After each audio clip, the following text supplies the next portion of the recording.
So welcome back to the channel. My name is Chris and I'm a gorilla in the wrist. Today we're doing the full review of this Hamilton Khaki King that I unboxed about 6 weeks ago. Let's find out if it was a hit or a miss.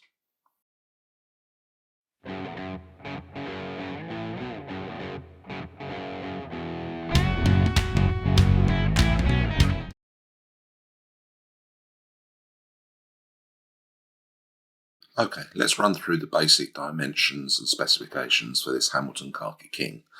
We have a 39mm dial width, a 47mm lug to lug.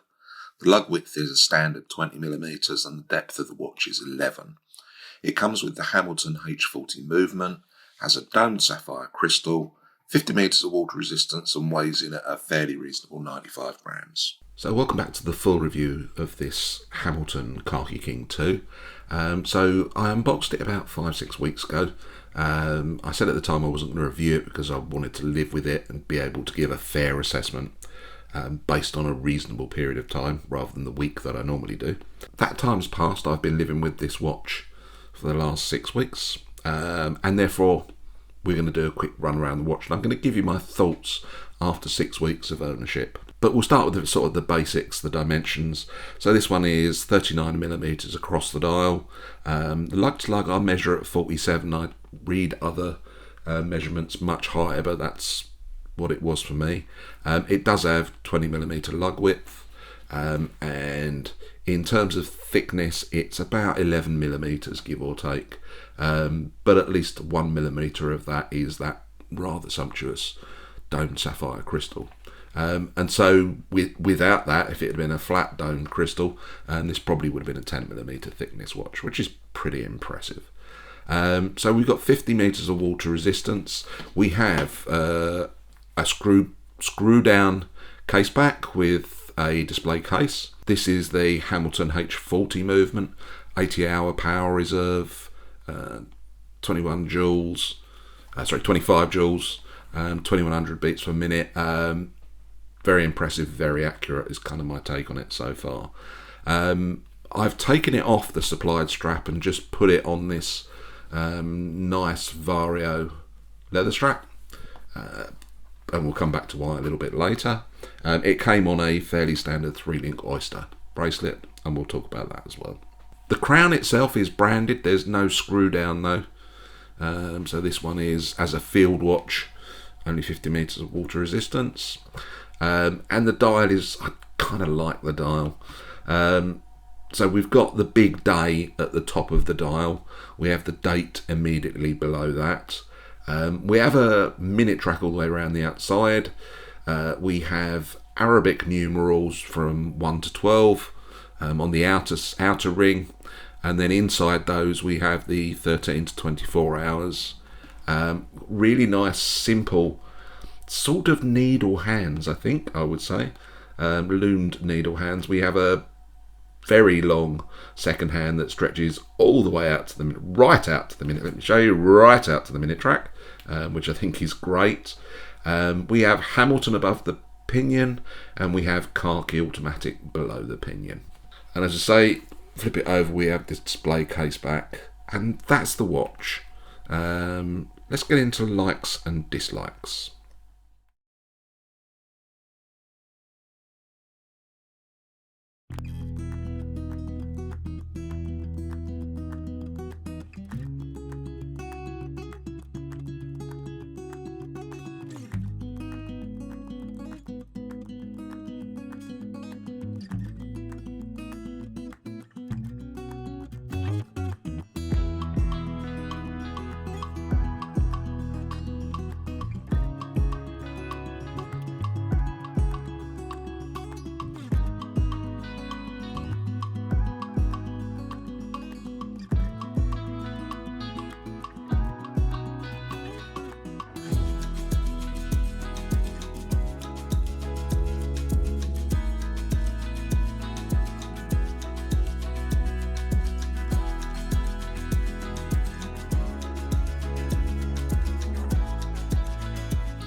So my first gripe, and I've kind of already previewed this, as a gripe is the bracelet that the watch came on.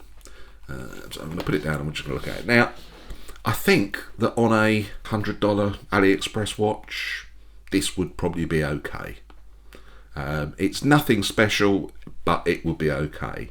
I don't think it's great. It's push-pull pins only. There's no screw links in it at all. The clasp only has 2 holes of micro adjust, which is really useless and a bit weird given how much space there is on that clasp to have put the micro adjustment in. It's like they did a couple and thought, oh, that'll do. So not very good. There's no real half links on it at all, and therefore with 2 holes of micro adjust, you're probably going to struggle to get a decent fit. In fact, I did.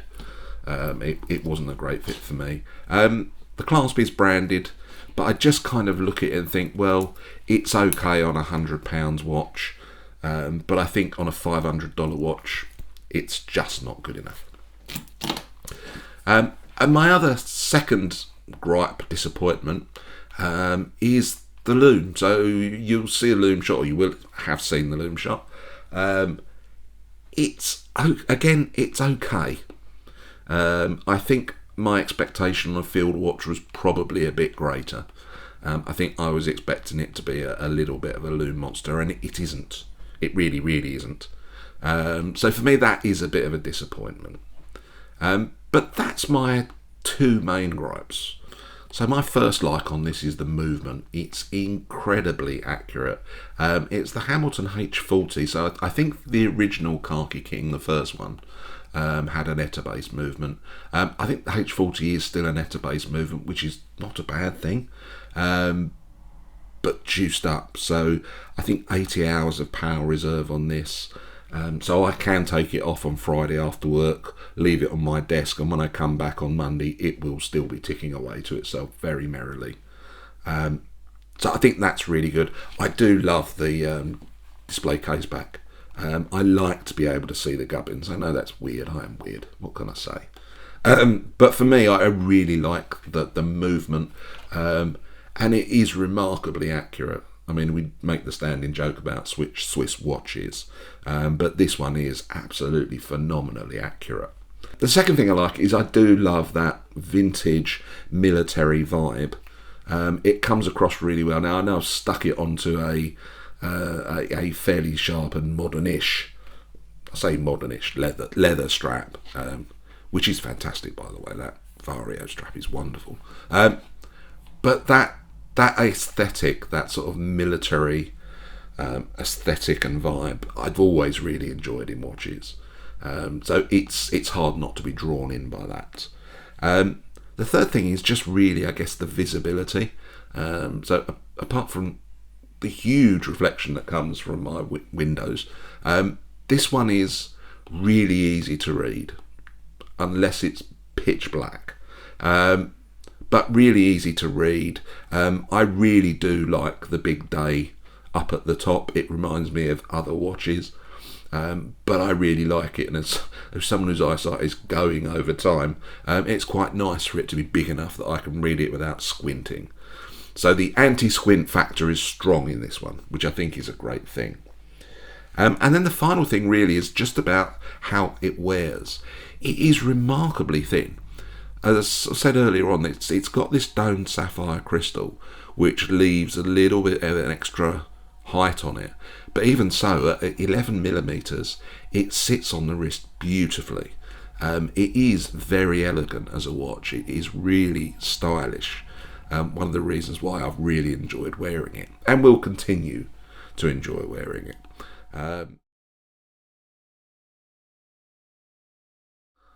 So let's wrap this one up, shall we? So I started out with the question, had I been disappointed having worn it for 6 weeks?